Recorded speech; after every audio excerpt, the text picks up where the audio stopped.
The views, opinions, and findings contained in this podcast are those of the host and subject matter experts. They should not be construed as official Department of Defense positions, policies, or decisions unless designated by other official documentation. Hi, welcome to Clinical Updates in Brain Injury Science Today, or CUBIST, a podcast for healthcare providers about current research on traumatic brain injury, also known as TBI. This program is produced by the Defense and Veterans Brain Injury Center, otherwise known as DVBIC, and I'm your host today, Don Marion. I'm really excited with this episode today. I'll be introducing Ms. Amanda Gano to take the place of Ms. Betsy Meyer, who has been my colleague in the past. Ms. Gano is a physician assistant and TBI provider here at DVBIC. Amanda and I will discuss a study entitled Association of Time Since Injury to the First Clinic Visit with Recovery Following Concussion. The study was written by Anthony Kontos and colleagues and published in JAMA Neurology, January of 2020.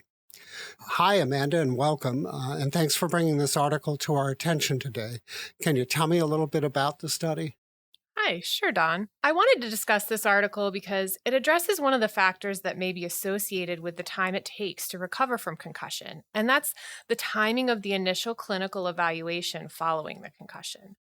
So this study examined the recovery time of 162 adolescents and young adult athletes that were diagnosed with sports-related concussions, and then compared the recovery times of those who had initiated their clinical evaluation early or within 7 days after their injury with those whose clinical evaluation was late or 8 to 20 days after their injury.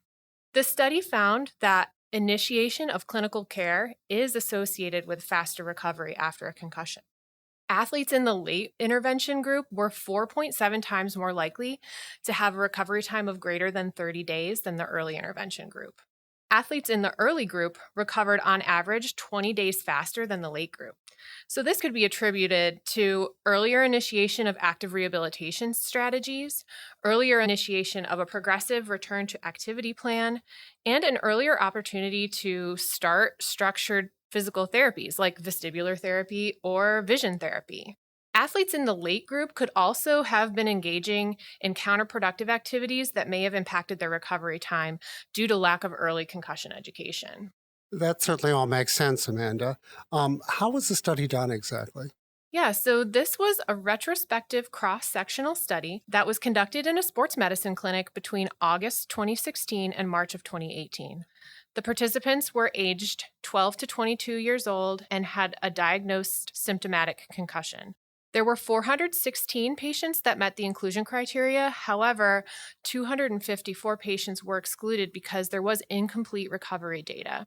Participants were also excluded if they experienced a moderate or severe traumatic brain injury, or if they had a pre-existing neurological disorder or a vestibular disorder like Meniere's disease or vertigo.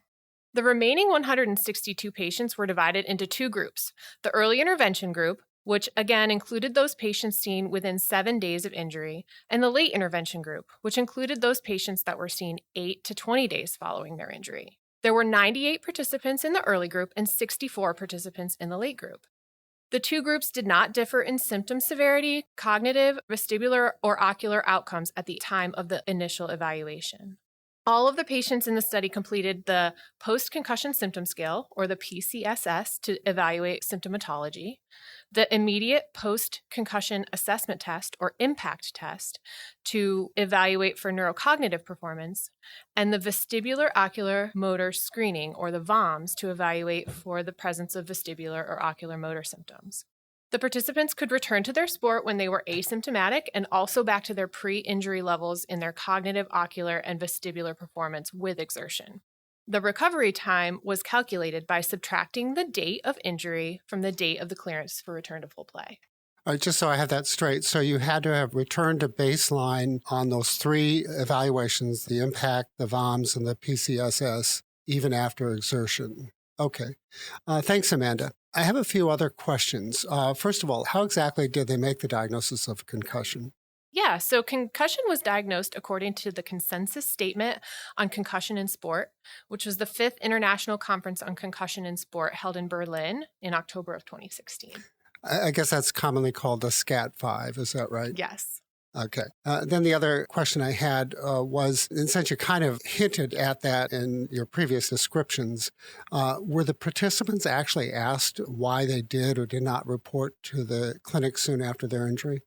No, this wasn't taken into consideration in this study, and that data was not actually available from the sample that they collected the data from. Okay. So what were the limitations of the study? Sure. So the biggest limitation was in the study design and the potential for selection bias.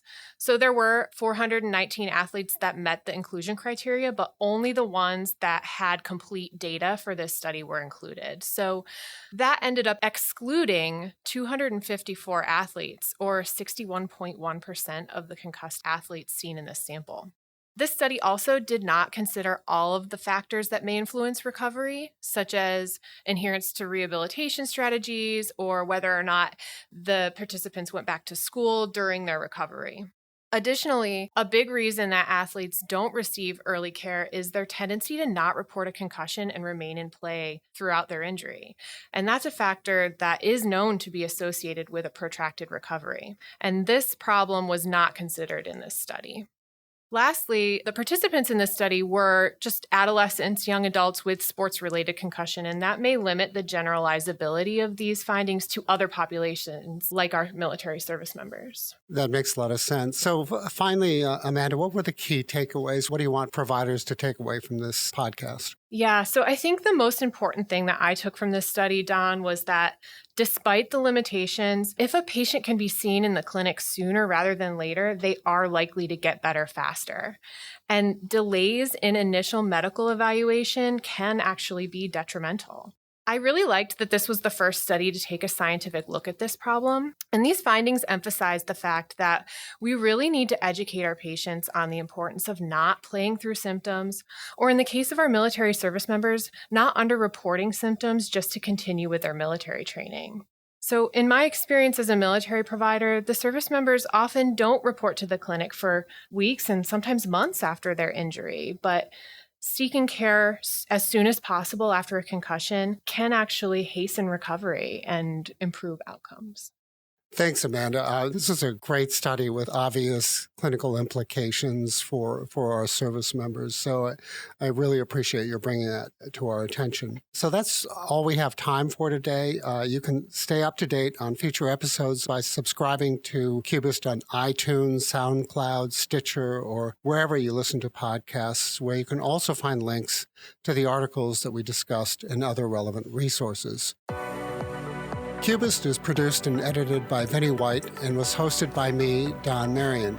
It is a product of the Defense and Veterans Brain Injury Center, led by Division Chief Captain Scott Pine, Medical Corps, United States Navy. Thank you for listening to this episode. Next time, we will discuss TBI research getting attention in the mainstream press.